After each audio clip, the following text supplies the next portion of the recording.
Okay, this is assignment 2.3 in Professor Hare's career counseling class. A few key questions that I'll answer in a bit. It's January 18th, 2026, and I'm Cameron Gaither. Okay, chapter 4, just diving right in. Trying to keep this brief. I don't think we're going to get there, though. I'm going for sub 10 minutes. I'm already eating through 15 seconds. Chapter 4 presents a wealth of statistics related to racial demographics and how changes in the U.S. population landscape could impact employment in the workforce. What 3 statistics do you find most interesting or surprising? 1 in 3 American Indian children were living in poverty in 2016. 2, black men are 9 times more likely than white men to be incarcerated. And then finally, the average of life expectancy is expected to increase from 79.7 to 85.6 by the year 2060 and on. Okay, American Indian situation. 1 out of 3 American Indian children are living in poverty. I hate to hear that. That's a lot. It reminds me of a friend of mine. Pardon me, I still got this cough thing going on. Good friend of mine. He's in IT. He's 100% Yaqui Indian, his words. I love to see him thriving. He regularly carves out time in his life to go back to the res, again his words, and visit the elders. Though he doesn't speak hopefully about the future of his tribe, and that saddens me. But it is always, I'm so encouraged, good to see him doing so well personally, having come out of a life of alcoholism. He's given himself to productive things, and he sticks very rigidly to those things just to make sure that he is doing things properly and living a productive life. So that it can turn out well. I guess that's the point of that story. Black men are 9 times more than likely than white men to be incarcerated. Another friend of mine, black dude, I won't say his name. I work with him on a local nonprofit board right now. I've known him for a number of years. As of last week, he's in danger of losing his employment. He's been doing so well. I wouldn't have known about this except that it has just come to a head. He just texted saying he's probably going to lose his job. Again, his word. Probably going to lose his job over this. It's a great job. He's doing pretty well. Something he did 2 years ago has been in the court system since then, and only now has a verdict. It takes 2 years for the system to kind of digest and process through a situation. What he did was inadvisable. Some folks got hurt. He's not proud of it, right? That doesn't typify his life, but he did do it, okay? I hate to see what he's going through right now. Is it because he's black? I don't think so. I think it's because he did that thing. But I hate to see it. Partially because he's black and he's done so well. I hate to see it because it's like, oh, you're doing so well. I hate to see anybody derailed. It's breaking my heart. Okay. Average life expectancy is expected to increase from 79.7 to 85.6 by the year 2060, and the population of individuals 65 and older will go from 49 million to 95 million. That's like more than double. By 2034, the U.S. Census Bureau projects that this group will outnumber children for the first time in the nation's history. That's interesting. Looks like we're going to be a little top-heavy. This is not something surprising. I've been hearing about this for the past, 25 years or so.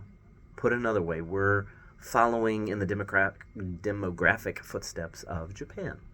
At least, other countries as well. Some people, in fact, see this as a positive. Others see it as a negative. I sat down with a nonprofit about a decade ago who was focused on global overpopulation. Okay? The reduction of human population is baked into their mission statement. To be candid, I felt a little uncomfortable. I'm still on Team Humanity. But yeah, we're going to see a lot more of this in the coming decades. Top heavy. And we'll just have to figure out how to adjust to it.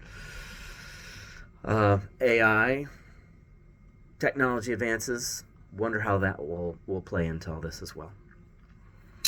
Regarding all this information, how might this knowledge affect strategies and tactics for career counseling? Well, it stresses the importance of number 1 of the recommendations, which we'll talk about a little bit later, but I'll quote quote it here, career counselors should, above all, possess essential counseling knowledge, skills, and understanding that reflect multicultural competencies. Agreed. The possession of these attributes, however, does not represent an end state. Rather, it represents a lifelong commitment to self-awareness, learning from others, and professional development. I like that. Spoiler alert, that's what I'm going to be talking about in a minute. Briefly explain what you think the authors mean when they point out that the traditional career development theories and interventions have little to do with what many people actually encounter, especially those from non-white, non-European background. Beyond the fact that commonly, actually I was just having this conversation with a pastor buddy of mine, and this I'm going off script, but he said it the other day. He was like, you know what, in seminary's good, I guess, if you want to just talk theology or whatever, but that is very disconnected from leading a church and doing ministry and like being in the trenches with people, right? It's fun to talk theology, let's do that, but it's not living with people and doing it. So there's a correlation there. Okay, consider a situation in which there are multiple different tribes, okay, in which each member of each separate tribe, go with me on this, had the exact same shoe size. Okay, get it? So there's a shoe size 11 tribe and a shoe size 10 tribe, and they all wear the same size shoes. And there's a size 9 tribe and a size 8 tribe. You get it. Well, the shoes developed by one tribe, let's just say the size 9 tribe, would be perfectly suited to that tribe's needs, right? Those same shoes, however, would be unfit for use of a different tribe for obvious reasons. So other shoes, more relevant to the other tribe's footwear needs, would need to be developed. We certainly shouldn't assume that one tribe's shoes are universally relevant or applicable across all tribes. Okay, now the concept of a shoe, of footwear, might be portable, okay, but the shoes themselves. Okay, now, of course, I'm not talking about shoes, since traditional career development theories were developed by white people, I guess, size 9 group, let's call it.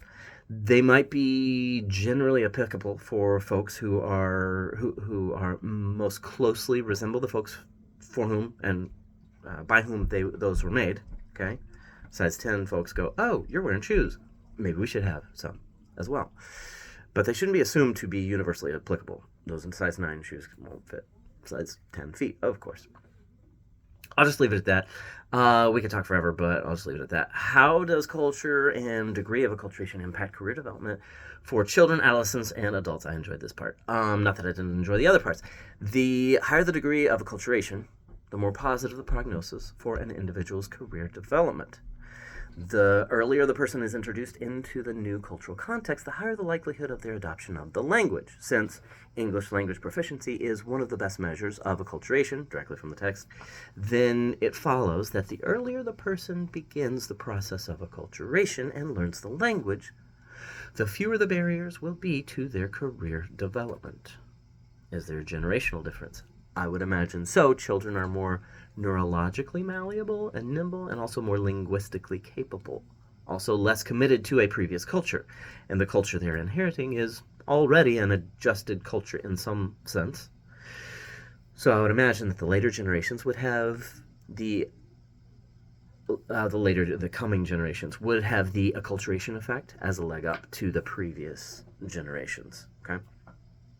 However, the acculturation effect is only one piece to a much larger puzzle. So if someone of the more acculturated next generation sits around and doesn't apply themselves, then I would imagine they might sabotage their own career development path. Someone said recently, closed mouths don't get fed. So if you don't open your mouth, maybe you're not going to get fed. Okay, consider the impact of technology and social media related to acculturation. Similarly to what we were just talking about, the younger generations tend to also be more technologically nimble and adaptable, opening them to the probability of developing digital literacy and a digital skill set which would put them in a more favorable position for their career development. Lifeline activity, write out the important events or the influences that have affected your career development at different age ranges.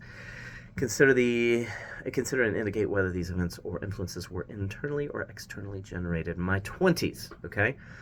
I took the advice of folks who encouraged personal motivation and hard work. poured myself into stuff, right? But didn't want to sacrifice my growing family as well. But in many times those were intentions, so that was a difficult game to play. Ended up entirely disillusioned and worn out when years of hard work essentially panned out into nothing. We were still alive. We had paid our bills, but not a career momentum, which had been the selling point initially. My late 20s, I was actually given an opportunity by a guy at my church who essentially took pity on me, which led, not long after, when his boss was firing me,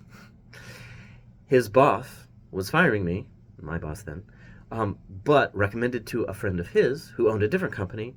I like this guy, put him on your team. It didn't work here, but he's got a work ethic that might go well with you, okay? A few years of hard work and working a handful of different jobs. I learned that success is measured in decades rather than months or even years.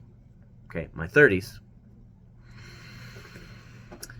I learned that a little bit of stability goes a long way. Learned that appropriate assertiveness can be a good thing and is not necessarily equivalent to selfish ambition. So healthy assertiveness versus improper ambition.